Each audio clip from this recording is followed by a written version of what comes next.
I took his hand and I said, okay, there's something I got to tell you. And I told him, I said, from an early age, I found out I couldn't have children, and I explained to him the details. And I want to spend a life with you. You know, if you can't accept this, you know, let's just go ahead and break up now.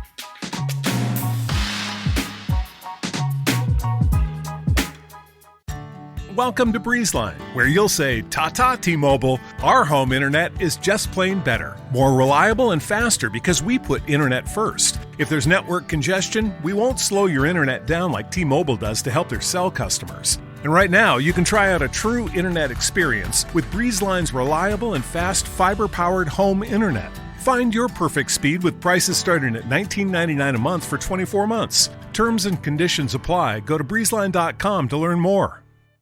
So, how does it feel when you play Roll Up to Win with Tim Hortons? Buy a hot or cold beverage using the Tim's app and find out. Roll in the app for a chance to win prizes ranging from free coffee and donuts to a Universal Orlando resort vacation or a sweet car. Oh, don't forget the TV. And this year, every roll is a shot at a $1,000 daily giveaway drawing for two $500 prizes. Roll up to win and get treated by Tim's. No purchase necessary. Account registration required. 50 U.S. and D.C. 18 plus entered by 4/2/23. See rules at rolluptowin.com for free entry and full details. Void in Florida and where prohibited. Okay, honestly, is love really that complicated? I mean, I think it can be if you don't trust each other, right? People always ask me, do you and Alia ever argue? But I'm wondering, why do people hate on online dating? I'm Alia Zaitza. And I'm Yoni Koto. And this is What's the Juice? The show of unfiltered opinions on everyday life. Absolutely no topic is off limits. Two different perspectives that met on Tinder, are 8 years apart and from completely opposite cultures. Listen to What's the Juice every Wednesday wherever you get your podcast. Shh. Welcome to the Secret Life Podcast. Tell me your secret. I'll tell you mine.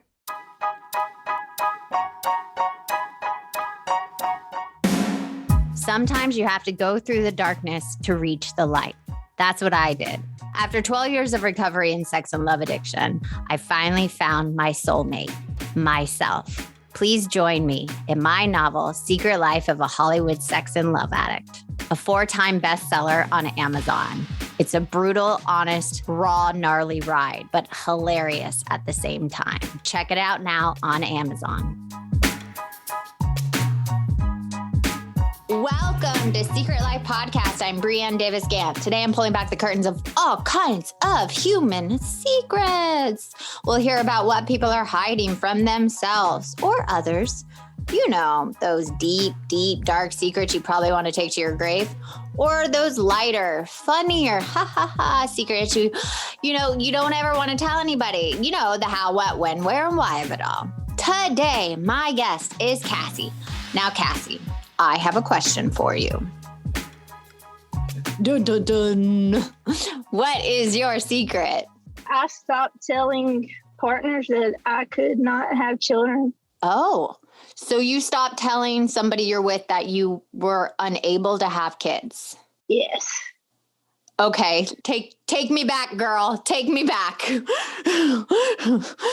This was 14 years ago. I was in a serious relationship. I was 24, and he was my first experience of everything. I was that goody two-shoes girl, if you know what I mean. Goody two-shoes Southern girl. Yay. That was me. Yeah. And so, anyway, he was my first. He took my virginity, and I fell in love, and he, I thought for sure he was in love with me.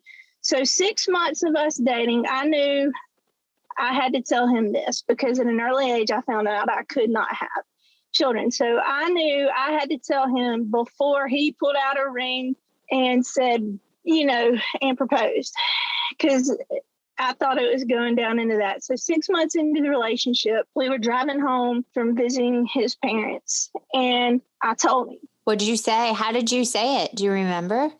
This is how I said it. I took his hand and I said, okay, there's something I got to tell you. And I told him, I said, from an early age, I found out I couldn't have children, and I explained to him the details. And I said, and the only way, and the reason why I'm telling you this is I didn't want to take, I knew this is where this was leading, and I want to spend a life with you. And if you can't accept this, let's just go ahead and break up now because, I want a partner that's going to be there because this is going to be a fight. The only way I could even fathom having a kid was IVF or adoption. I said, so if this is how you want to fight, if you want to be my partner and fight with me, we'll do this. And I'm trying not to cry talking about it. No, cry, girl, cry. Because I know like the shoe's about to drop and I'm going to start crying. And so then he squeezed my hand and all he said was, I know I don't want to break up with you. So I was like, whew. I was like, okay. So maybe we're leading somewhere good. And that's really all he said. And about 10 minutes down the road. Yeah. And this is where your book comes into play with me, because this is where I felt like Roxanne. And 10 minutes, we're driving 15, 20 minutes down the road. He says, so this means I don't have to pull out anymore. No, he did not. He did too. Oh my God, that makes me so angry on so many levels. Oh my God. Oh, but that ain't all. About a month or two down the road, he would take snippets, and because we stayed together a year and a half, and he would take little snippets. Oh, and that night, I felt like Roxanne because I gave in. Yeah, I gave in. Oh. And just looking at the ceiling blades, and I just spinning. Yeah. Spinning. Yeah. Yeah. Got numb, disconnected, Yeah. Yeah. And a month or two down the road, he would always make little snippet comments about adoption. And he would always say, well, adopted kids, they just are, oh my gosh, they could turn out so bad. And, again, that Roxanne feeling, I would, I stayed. But this is what I think hurt the most, too. It's about a month or two down the road. He looked at me one day, and I remember I was cooking in his apartment, and he said, if you did get pregnant, if it worked or you did get pregnant, you would look like an Oompa Loompa. But again, what did I do? You stayed. Uh-huh. Oh my God. What is he like trying to torture you? Like you've already shown your heart, as a woman, not being able to reproduce is already difficult, and then on top of it, he's like, it's just crazy sometimes what us humans do to each other. It is. And so, but yet when he finally broke it off with me because he moved and transferred, and when he finally, God did for you what you couldn't do for yourself, girl. Exactly. But I still could not let go. We still saw each other, and I had an aunt that she's passed now, but she was like a little bit of an enabler, and she was like, just go and sing. Just because my deal with her was, as long as you told me you're driving somewhere to go sing, as long as you tell me where you're at, and then when you get back. And so I remember calling her and saying, I'm going. And she said, well, just call me when you get back. And anyway, I'm telling you, I don't know why I did it. Because he was my first. I don't know. We say for so many reasons. I always think it's, something in us feels broken and we feel like someone else is going to fix it. And especially when that person that we love is unavailable, we want to convince them to become available for us. Yep. But I do want to take you back a little bit further. I did have a question. I wanted to ask, when you were younger, what you found out why you couldn't have kids. Can you share that, or you don't want to share that? Yeah, I'll share that. So when I was born, as my family says about me, I'm the perseverer, is what they say. Okay. So when I was born, there was abnormalities on in my ovaries. Okay. So they had to take them when I was a baby. Okay. So it's kind of like straight from my mother, straight from going from my mom for this.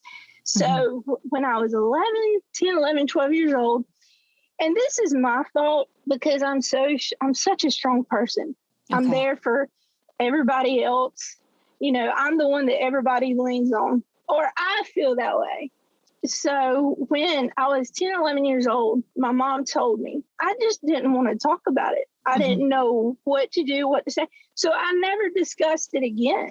Right. And how can you comprehend that at such a young age? Like, I wouldn't be able to comprehend that I had endometriosis or a huge fibroid at the age of 11. You know what I mean? Like, we don't understand stuff. So I get it. Right. And my mom too, I love her to death. She's a rock for me. And but I just, you just don't, that was some things we just didn't discuss in our family. There's things you just don't discuss. No, I get it. Like, why can't we discuss female hormonal issues with our mothers? But that generation doesn't discuss that stuff. I get it. No. So that's where it started.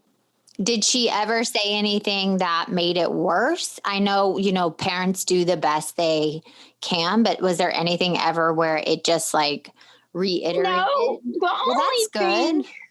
the only thing, because when I was contemplating finally telling him, I went to her, and this is what I said, because I had discussed it with two of my best friends. Okay. And they were like, you need to, and my mom is the type of, no, you wait till you have a ring. And I'm like, no, because that would be, in my mind, that was accepting it on false pretenses.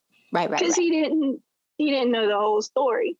So she was like, I see what you're saying. If this is what's leading in your heart to do it.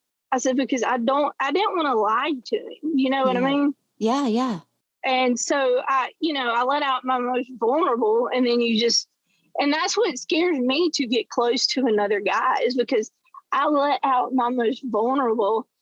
And yeah. And your biggest fear that telling this, then you would be rejected. And it seems like he dragged it on and also at the same time was rejecting you little by little, it sounds like. Right. So then you moved on and you didn't tell another soul? I moved on, didn't tell another guy I ever dated. I had a fling. I went on a wild streak. Oh, so you Roxanne it. Roxanne. I went on a wild streak. I met a friend like Roxanne had. Yeah. Okay. And we met at a gym and had the same trainer. And so I Roxanne it. Okay. I mean, it was a bar every weekend. And I mean, I was just like, well, I'm not going to be a wife. This mom thing ain't going to work out. Yeah. So I'm going to just break it open. And so that's what I did. And I met another guy who was my other experience.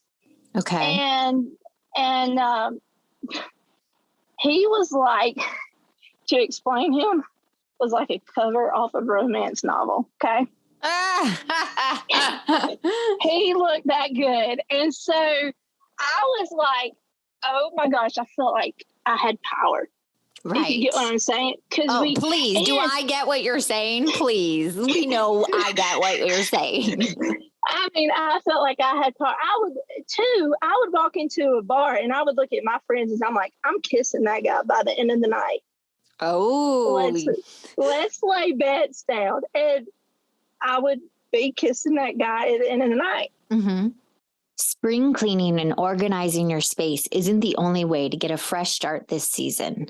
This spring, take care of your mental health at forhers.com. At forhers.com, you can get access to real medical providers who can prescribe trusted anxiety and depression medicine if it's right for you. The process is 100% online, including unlimited check-ins, provider messaging, and support along the way. Plus, to make things even simpler, you can get your first month of treatment for just $25 if prescribed. To get started, go to forhers.com/spring. That's forhers.com/SPRING. Look, I know that for some people, getting access to the proper medical health care can be a source of stress in and of itself. That's why Hers makes it simple. Get started today at forhers.com/spring. That's forhers.com/SPRING. Offer only applies if prescribed. Prescription products require an online consultation with a healthcare provider who will determine if a prescription is appropriate. Subscription required. Additional restrictions apply. See website for full details and important safety information. But this guy, I'll never forget it. And I don't know, it was just like that, right? You know how you wrote in your book, when you feel that much strong sexual connection, run away. Not me. Okay. And we talked a little while, and then my grandmother was really sick and she was on her deathbed, and I was out of town working, and he came and saw me, and I just wanted comfort. And he came that night, and it all went down, and he got up and left. I felt like the walk of shame the next morning when people I work with, and one of my friends was, doing brown chicken, brown cow. I was like, hate you right now. But anyway, I ended up getting ghosted after that from him. That was it. Yeah. Can I ask if you allowed him to, did you have a condom on? Is that an inappropriate question, Brianne? Probably. But no, either time. No with my first and no with my second, which was stupid. Okay. Yes. We are not smart sometimes in our decision making. We get that. Okay. So you then get ghosted, which is horrible. People should never ghost anybody. And then you kept just not telling people that you got involved. I kept just not telling people. I dated another guy for 6 months, not too long after that. Yeah. Broke it off with him, never told him. And then finally, after the dating, just quit. And what do you mean it quit? You just said, I'm done? I just did. I didn't want to date. I would go out here and there, and I just could not get close. You turned sexual anorexic then. You just shut it down. I shut it down. Yeah. Nobody talks about that. You just, your emotions and your body just shuts down because of all the damage or trauma and stuff and rejection and abandonment. You just shut that part of you off, and it's called sexual anorexia, and nobody talks about it.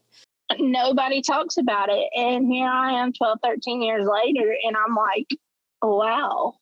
Are you still shut down right now? Oh, yeah. I didn't know that. You have not dated for 12 years. I have not dated anybody serious or had a serious relationship. Yes. Right. I have not been intimate with a guy for 12 to 13 years. And I have not told him that. And it's probably sad of me to say this. I am talking to someone, but it's like, I feel like I'm a damaged good. I know. I get it. I felt like that when I turned sexual anorexic and shut down like that. I felt like I was damaged and something was wrong with me. I totally know that feeling. And so, and part of me is always going to feel inadequate because I can't do the main thing a woman was created for.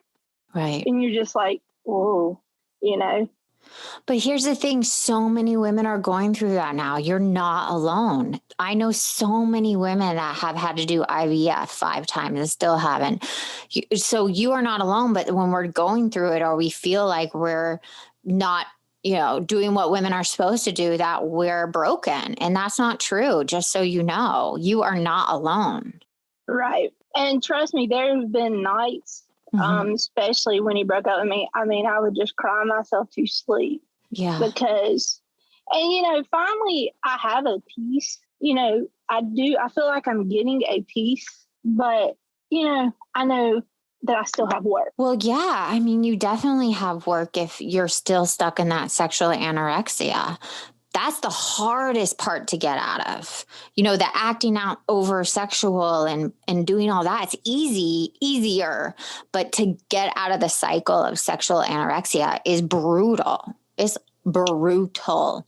So how are you going to put yourself out there? Because you deserve love, girl. Like, you deserve it. Well, thank you. I guess, I don't know. Other than, like you told me before, the meetings. Go to a meeting. Yeah. There's a great sexual anorexia meeting on Tuesdays, just so you know, in Los Angeles at 7:30 p.m. Really? Yeah, it's an amazing meeting. If you're out there and you find yourself shut down, there's an amazing meeting. You can reach out to me. I will give you the information. But this is something that is so difficult to get out of, to put yourself back out there, to step into that unknown. It is an unknown, and you kind of almost feel like you're in a rut. And, I throw my life into, work and family and friends, and because that's what I do. And I'm that friend. I worry about everybody else but me. Yeah. Yeah. Normally that is what happens. And, I'm that friend that'll run over right away. Right.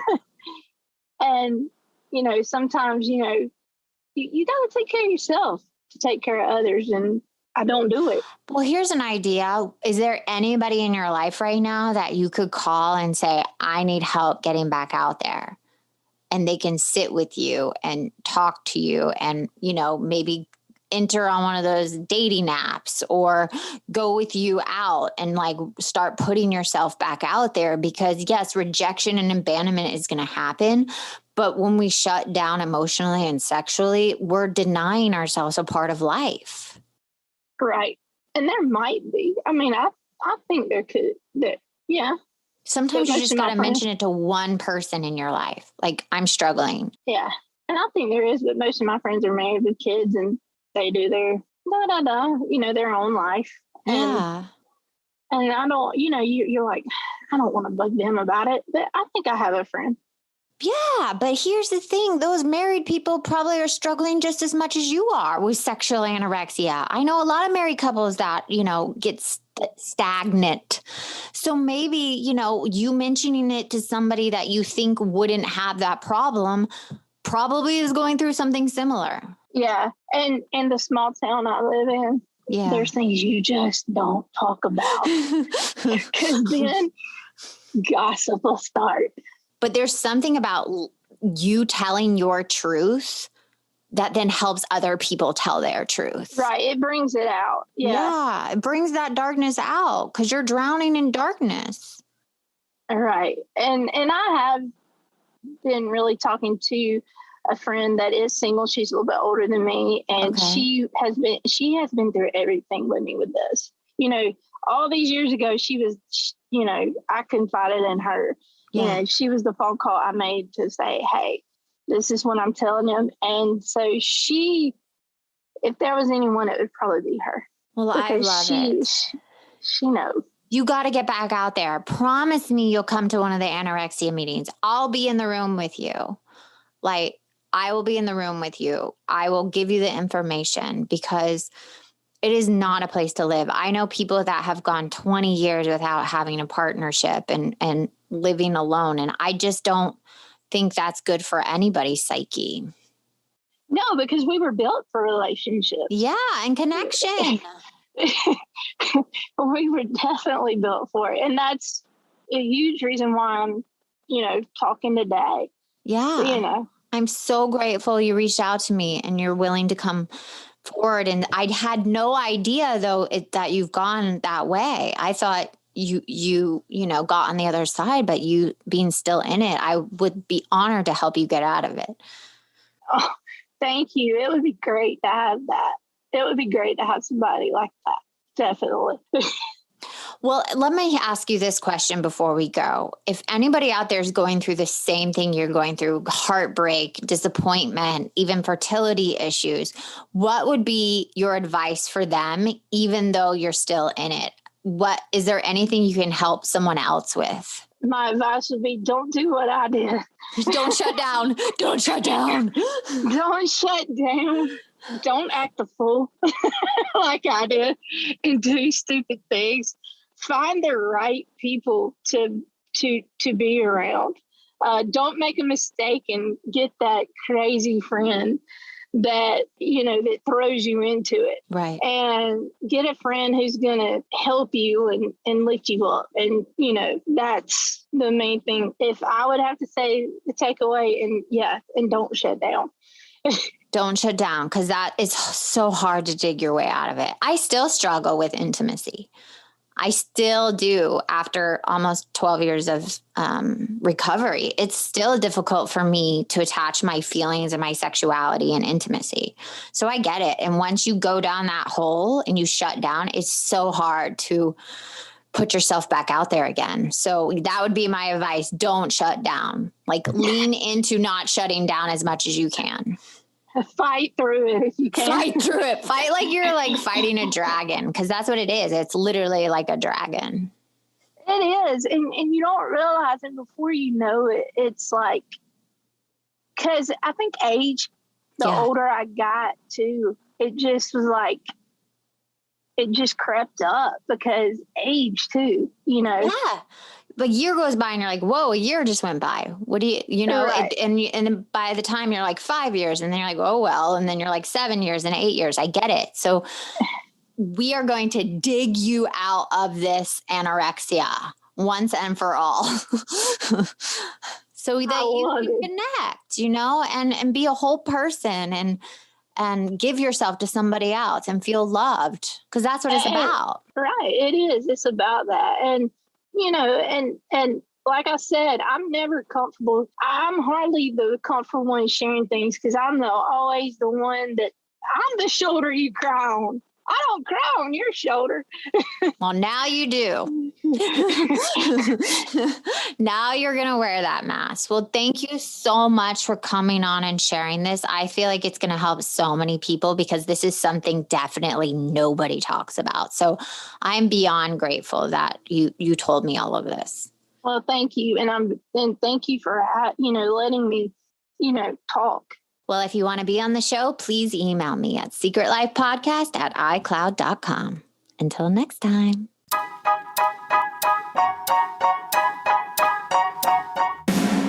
Thanks again for listening to the show. Please subscribe, rate, share, or send me a note at secretlifepodcast.com.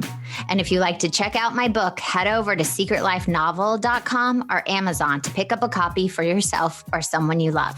Thanks again. See you soon.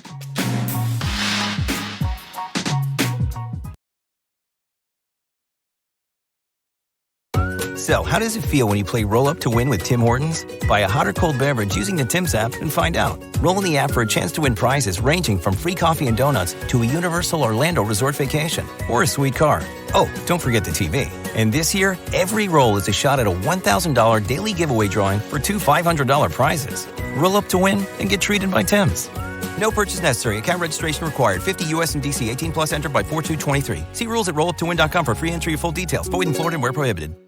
At Kroger, shopping with pickup and delivery is the same as shopping in-store. Same low prices, deals, and rewards on the same high-quality items. It's one small click for groceries, one big win for busy families everywhere. Start your cart today at Kroger.com. Kroger, fresh for everyone. Restrictions apply. See site for details. And right now, stock up on your favorites during the 10 for 10 sale. Mix and match participating items and get 10 for just $10 with your card. Kroger, fresh for everyone.